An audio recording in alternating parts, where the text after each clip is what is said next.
지난달 프랑스의 매거진 중 하나인 르푸앙에서 K-팝, 영화, 드라마, 웹툰까지 한국은 왜 이렇게 우리를 매료시키는 걸까요? 라는 타이틀로 기사를 내놓아 이를 소개해드리려고 합니다.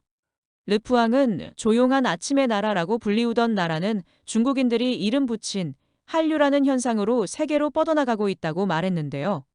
그 예로 오징어 게임, 더글로리, 킹덤, 미스터 선샤인 등과 같은 K드라마의 성공과 박찬욱 감독의 올드보이, 연상호 감독의 부산행, 봉준호 감독의 설국열차, 그리고 2019년 칸 영화제 황금 종려상과 4개의 오스카상을 수상한 기생충을 언급하며 한국 영화의 세계적 인기를 설명했습니다. 그리고 2012년 싸이의 강남스타일의 말춤이 전 세계를 휩쓸었을 때 프랑스는 낯선 사람이 만든 이상한 안무라고 여기며 K-팝의 성공을 무시했지만 지난 10년간 프랑스가 수도원에서 지내는 사이에 블랙핑크, BTS 등의 K-팝 그룹이 세계적으로 인기를 끌고 있으며 한국에 36억 달러의 경제적 이익을 창출하여 국가적 반향을 일으키고 있다고 말했습니다. 해당 매체는 자녀나 자녀 친구들에게 왜 한국어를 배우고 싶냐고 물어보고 구글에 브리지트 마크롱과 블랙핑크를 한번 검색해보라고 말했는데요. 실제로 프랑스 내 K-팝의 인기로 한국어 교육 수요가 크게 증가하고 있는 것으로 나타났습니다. 교육부에 따르면 2022년 기준 프랑스 전역에서 한국어 수업이 개설된 학교는 60곳으로 2018년 18개에서 4년 만에 3배 이상 늘어났으며 프랑스의 파리시태대, 국립동양언어문화대학교, 그리고 보르도 몽테뉴 대학의 한국어과 경쟁률은 수십 대에 이르는 것으로 나타났습니다. 그리고 에마뉘엘 마크롱 대통령의 부인 브리지트 마크롱 여사가 지난 1월 프랑스 파리에서 열린 한 자선 콘서트에 참여한 블랙핑크와 만나 기념 촬영을 한 것도 화제가 되기도 했었는데요. 이것들은 프랑스 내 높아진 K-팝의 위상을 설명할 수 있는 사례라고 할 수 있습니다.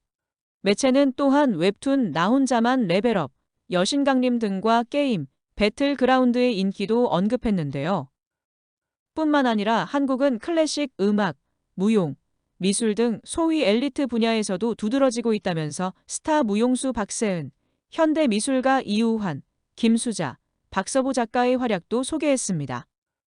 그러면서 프랑스의 6분의 1 크기인 5,100만 명의 인구뿐인 한국에서 어떻게 이런 컨텐츠들을 만들 수 있고 그 인기가 왜 이렇게 오래 지속되고 있는지 되물으며 그 이유를 분석하였습니다.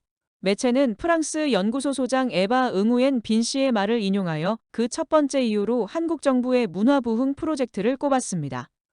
스필버그의 영화 주라기 공원의 수익금이 현대차 150만 대 판매 수익과 맞먹는다는 사실을 눈치챈 한국 정부는 1993년부터 한국의 문화산업 발전을 위해 노력하기 시작했고 한국은 문화창조산업인 ICC의 나라로 자리매김했다고 말했는데요.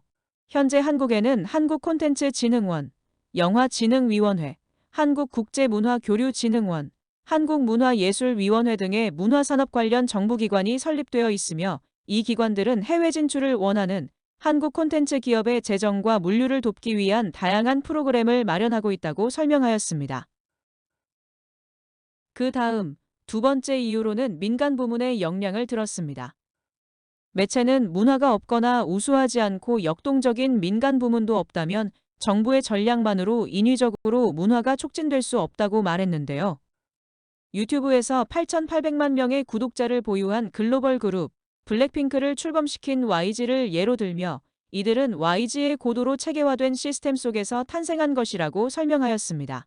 그러면서 K-팝 산업은 원자재부터 제품 출시까지 가장 완벽한 생산 라인을 개척한 한국의 삼성처럼 진행되고 있으며 선발 프로그램으로 선발된 연습생들이 체계적인 훈련을 받고 있고 이 프로그램에서 살아남은 우수한 인재만이 대중 앞에 설 수 있다고 말했습니다. 그리고 또 다른 예로 한국의 웹툰 전문 창작 스튜디오 캐나즈를 들었습니다. 이 웹툰 스튜디오는 내부적으로 스토리 연구소를 보유하고 있고 남성향 전문, 게임 전문, 여성향 전문 등 3가지 스튜디오로 나뉜 체계적인 시스템 속에서 180명의 작가들이 월급과 보너스를 받으며 활동하고 있다고 소개했는데요. 이것은 개인 작업실에서 자유롭고 외롭게 창작 활동을 하는 프랑스의 작업 환경과 매우 다르다고 설명했습니다. 세 번째 이유로는 한국 콘텐츠가 기술적으로 완벽한 품질을 가지고 있을 뿐 아니라 컨텐츠 속에서 다루는 계급투쟁과 같은 주요 주제들이 시대적 반향을 일으키기 때문이라고 말했습니다. 그리고 한국인들은 프랑스인들이 감히 말하지 못하는 사회 문제를 과감하게 표현한다고 덧붙였습니다. 영화 오징어 게임 속에는 빈부격차와 치열한 경쟁 뒤에 있는 한국 사회를 뒤흔드는 엄청난 부채와 최고들만이 경쟁에서 승리하는 것이 어떤 결과를 낳는지에 대한 은유가 있으며 TV 시리즈 더글로리나 웹툰 외모지상주의 속에는 모두 숨기고 싶어하는 학교폭력에 대한 비판이 담겨 있다고 말했는데요. 이러한 요소들이 프랑스인들을 감동시켰다고 말했습니다. 그리고 마지막 네 번째 이유로 한국 고유의 문화적 특성을 꼽았습니다. 매체는 식민지 시대, 전쟁과 분단, 군사 독재 등을 거치며 이것들을 극복하기 위해 치열하게 노력한 한국인들에게는 강력한 생존 본능이 장착되어 있으며 이것이 K콘텐츠에 녹아져 있다고 말했는데요.